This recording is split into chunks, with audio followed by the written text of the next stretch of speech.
Good morning, boys and girls. It's Miss Petrelli, and I am looking forward to today's lesson very much because we are going to be talking about form. We have been talking in the past couple of weeks about creating the illusion of form, right? Of 3D form. You say 3D form. Very good. And we were talking about, as artists, how it's our job to make that happen on paper, which is flat. You do whoosh. Good. Flat, whoosh. Two-dimensional, which means that you can only measure the paper two ways because it is flat. And we were trying as artists to put our lines and our values onto the flat paper, and by doing that in special ways, we could create that look of being able to grab that three-dimensional form, that ice cream cone, that vase of flowers, whatever it is that we were trying to show on our paper or convey on our page. And so we are now going to move forward, and instead of trying to create the illusion of a three-dimensional form, we are actually going to create a 3D form in the form of a sculpture. And we are going to need just a couple of materials. I thought that I try to keep it as basic as possible to try to think of things and materials that you have at home that you don't have to go and buy, okay? So what you're gonna need for today is a rock that you could find outside, maybe near the curb or the sidewalk or in your backyards. Or if you don't have a rock, maybe you have a shell from the beach, or any other thing that you might have at home that has a little weight to it. Maybe a block from a toy or anything. Maybe, I don't know, a plastic cup that you can use and flip it upside down. I mean, whatever it is that you have to use as a base. Now, you're also going to need maybe a scissor, okay? If you don't have a scissor, you can just rip the paper, and I'll show you how to rip the paper. And you might need a little tape, but I'm not sure. It all depends on you, okay? So, and the most important material that we need. I thought everybody might have tin foil at home, okay? Aluminum foil. So if you do have this at home, please ask a grown-up if you can borrow like 2 pieces. I'll show you what we're gonna do as soon as we're ready to do it, okay? So those are the materials that we're going to need for this week's artwork, for our sculpture. And I did want to show you that my favorite sculptor is Alberto Giacometti. You say, Alberto Giacometti. Very good, boys and girls. And he was born in Switzerland, and he was known to be a modern artist. So instead of the sculptures that you would see in Italy, in Rome, that looked very, very lifelike and looked exactly like how a person would look, he did the opposite. He thought of making it simplified, right? So his figures, right, or his people or his animals, they didn't look very realistic. And so they were more surrealistic. You say surrealistic. Excellent, boys and girls. I'm super proud of you.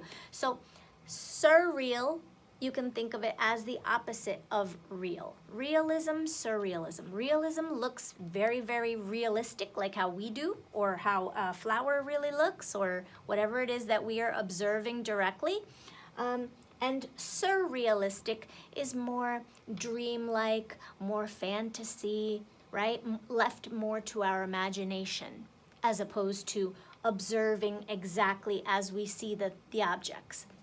So he was a super famous artist, and he started when he was very, very young as a boy. And he had artistic members in his family, and so he was constantly around clay and wood and metal to make in the workshop at the house. And so he started to work with clay, and then he moved on to make metal pieces with bronze and other materials that we don't have in our houses. But lucky for us, I think if everybody cooks and eats, then probably you would have aluminum foil, okay? So, but if you don't have aluminum foil, you could just use a piece of paper too, okay? And so if you only have a piece of paper, use the piece of paper instead of the aluminum foil and follow my step-by-steps, okay? All right, so let me show you. I'm gonna ask you to ask a grown-up if you could please have a piece of aluminum foil like this big maybe, okay? So like maybe 2 pieces of paper worth of aluminum foil, okay? And before we begin, let me show you what it is that we're gonna do today. If you look over here, my inspiration was actually my dog Marvin, because I know that you guys have talked a lot about Marvin, and you've told me that you think he's super cute, and I appreciate it. And let me spin you around so that you can see Marvin. And that is where, hi Marvin, that is where he likes to sit while I do our art classes. He likes to look out the window. So now I'm gonna spin you back here, and we can start our art lesson. So he was my inspiration, and I thought, what a great artist to talk about sculpture and 3D form than Alberto Giacometti, because he made the dog, the cat, and these people that appear to be walking or standing. So I'm going to show you the 2 kinds of sculpture that exist. And one is freestanding. And that one simply means that it is standing, right, freely on its own, right, without any help. It's standing there. Does it look like a dog? I hope it looks kind of like a dog, right, because it's supposed to be. So it has 4 legs, and it is freestanding, okay? And the other kind of sculpture that there exists is one that has a base or a support. So as you can see, this is sitting in my hand, and it is standing, but it has a support. So we are going to make our figure today, okay? We're not going to make the dog because that's a little bit more difficult. We're going to start by making the person, okay? And so this figure of a person, you can pose it any which way that you want. And we're going to start by using this piece of foil. So if you can get a piece of tin foil like this, that would be awesome. I'll put this here. And all we need is the foil. And you can put it the shiny side out, or you can put the matte side facing outward. That's your choice. Right here, I have the shiny side facing out. And I put this black board here so that you can see the sculptures better against a black backdrop, okay? All right, let me slide this guy over. Now you can see both of them. Okay, so we're gonna take this piece like this, and if you have a scissor, you can just take the scissor and cut all the way to be right just below the middle. If you don't have a scissor, don't worry. Go like this, take the paper, and we're going to tear it. Carefully, we're just going to rip it down to about there. Okay, can you see that? It's a little hard. Okay, so it's still together, but it looks like that. Oh, I forgot to show you. Let me back up 1 second. Let's say I take this piece of tin foil, right? Since we need to discuss form and how we are changing it into a three-dimensional form. Form going from a flat, two-dimensional surface into a form. So this is flat. It's two-dimensional. You can only measure the length and the width, right? Right. There's no depth. It's not deep. It can't hold anything, no volume. So now if I take this and I scrunch it up, what am I doing? Am I changing it? Yeah, I am. I'm curling. By curling, now I have done what? I have created a 3D form. You say, cylinder. Very good. So I have just now created a three-dimensional form, and I have transformed it from a flat, two-dimensional shape of a rectangle, right? A rectangle. And I have curled it and created a 3D form, because now I have length, I have the width of it, and I have depth. I can fill this space inside of my cylinder, right? And if I wanted to make a sphere, if you remember our ice cream cones, we started with a circle, right? A flat circle shape. And then let's pretend, or let me just make one since I do have a scissor. Let me cut a circle, and I'll show you transforming a flat, two-dimensional shape of a circle into a three-dimensional form of a sphere, right? A ball.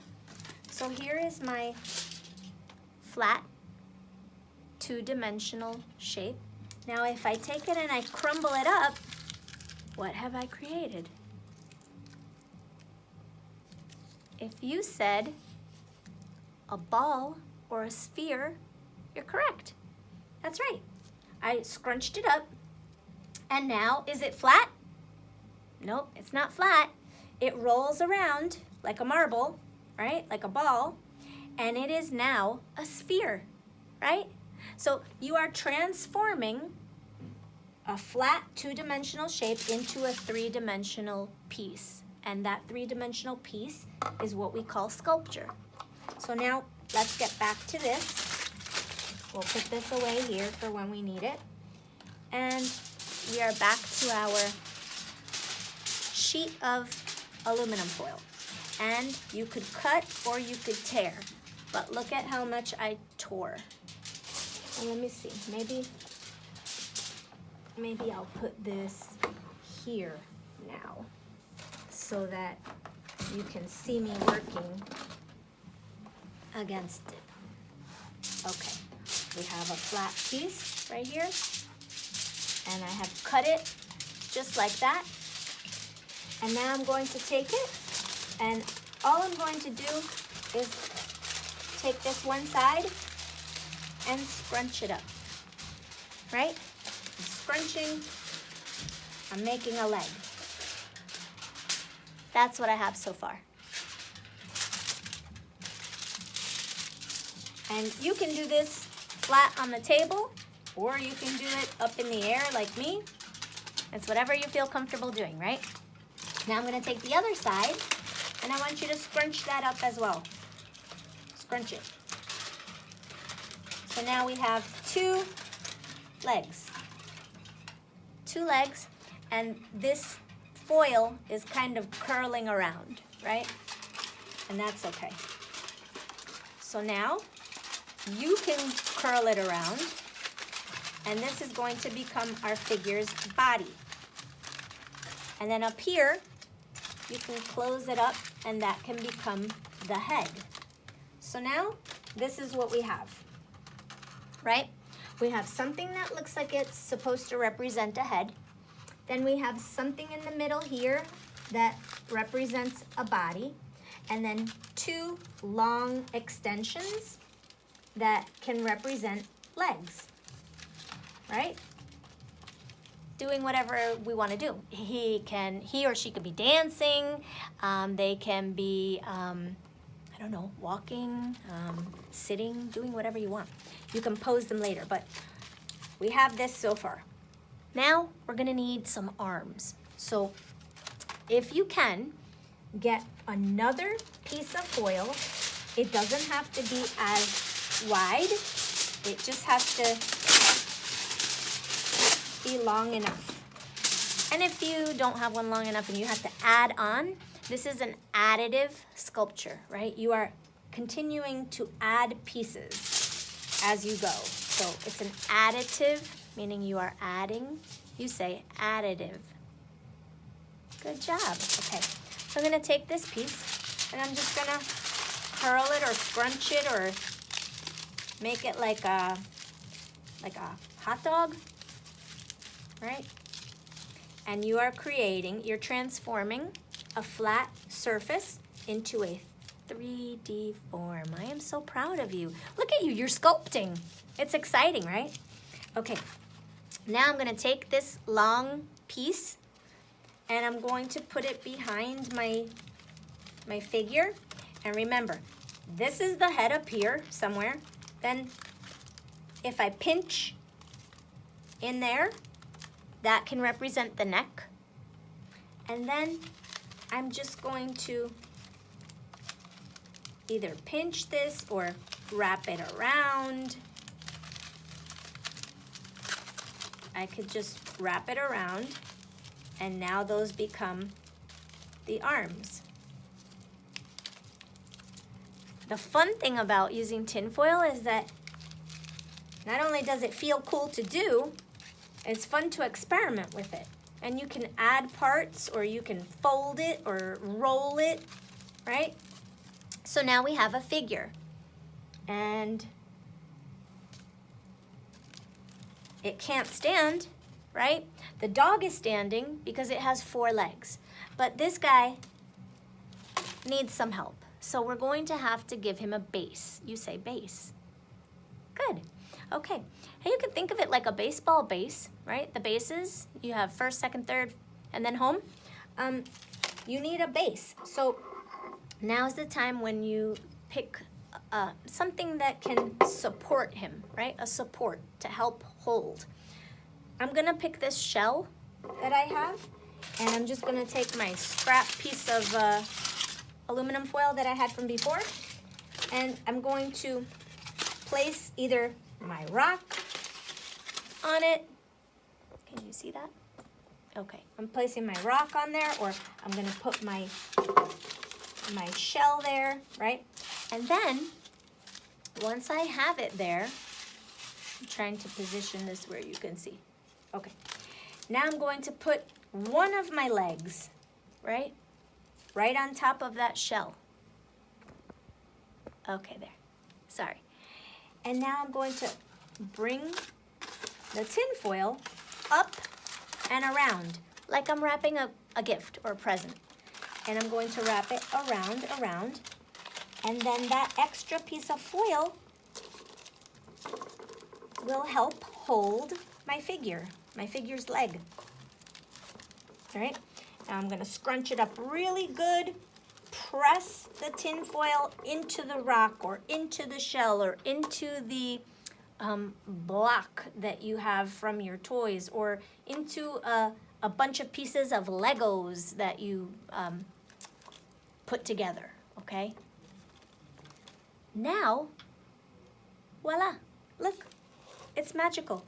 Now I have a piece of sculpture that is a figure, and I can bend it. by folding it or bending it, now I've given this figure a knee, right? Here, let me remove this guy and remove this guy. I'll put them down here.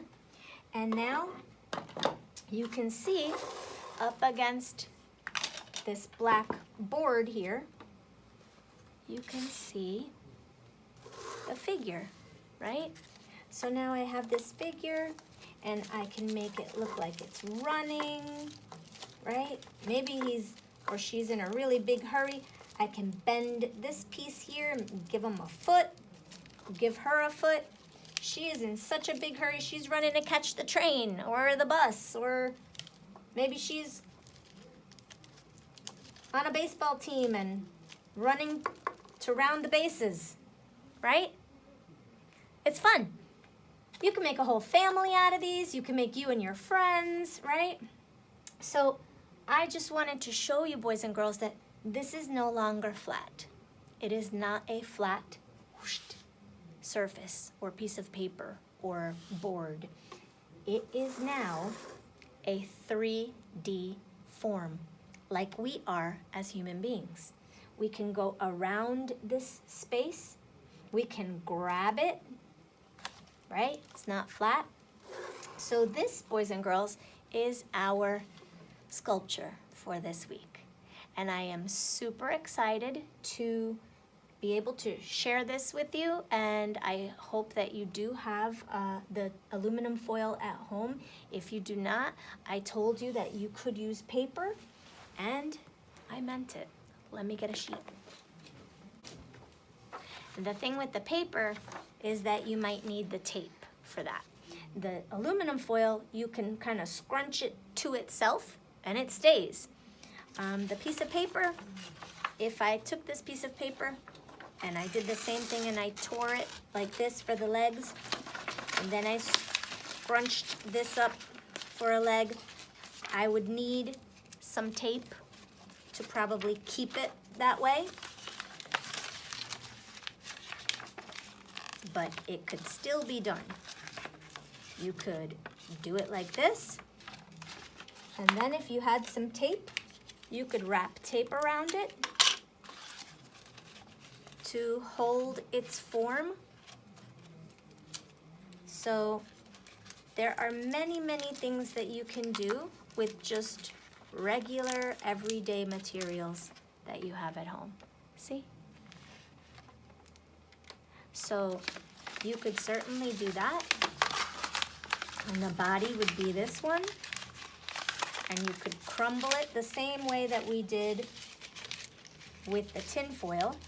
And if you wanted to make your figure out of paper, you could do that. And if you had construction paper, color paper, you could make a whole rainbow of people, right? You could choose different colors for different figures. I really just want you to experiment with some other materials, because I know that it's exciting when you get to use a new medium. And I wanted you to be able to explore sculpture, okay? So I cannot wait to see your artwork. I am super excited, and I look forward to seeing what you have for next week, okay? Thank you very much, boys and girls. I'm really proud of you for doing what you're doing today. You're very brave, okay? And by the way, one more thing. I don't want you to get frustrated, but it happens. It happens to every artist. So let me just show you before I go that we have some rules, not rules, some helpful tips, and they're right here. It says mindset matters. And what that means is that it says, this one says, I can't do it. But instead of telling yourself, I can't do it, it's too hard, retrain your brain to tell yourself, I'm on the right track, right? I'm on the right track. I can't quit. I have to keep going. It says, change your words to change your mind. Here it says, this is too hard. It's too hard. I can't do it. I want to quit. Instead of saying that, say, this may take some effort, but it's worth it. it's worth a shot. I'm gonna continue to try my best. It says, I made a mistake. So what? Everybody makes mistakes, right? And instead of saying I made a mistake and getting frustrated and angry and wanting to give up, tell yourself, mistakes help me learn. Then I don't make the same mistake again because I remember, oh, that didn't work out very well for me. So you try a different way, right? We always have to work at finding a solution, but don't give up. It says, I give up. Don't say I give up. Never quit. Say, let me try another way, okay? And also in this social distancing, even though we are not in class together in person, your classroom is your home, just like my classroom right now is from my home. So try to do this in our classroom. Try to respect yourself, others around you. If you want to remove yourself and find a little quiet space to do your artwork, try to do that. If you want to play a little music to help yourself calm down, relax, get into a creative mood, then do that. Also be respectful of people around you. Maybe you have cousins or siblings that are also trying to do their work, so you should be respectful of their time and their space and their needs and be quiet, right? So that they can focus and concentrate and you can as well. Listen, stay calm. If you get frustrated, don't get angry and start throwing things and breaking crayons. Instead, go, I can do this. Take a deep breath and exhale out and then just keep trying. There's no reason to cry or get angry, but if that happens, you can always calm yourself down, okay? And that's it. I will always do my best, right? No matter what. Always, always do your best because that is when I am most proud of you, and that's when you make the most beautiful artwork. Okay, that's it. That's all I have to say for this week, boys and girls. Thanks for joining me. Bye-bye.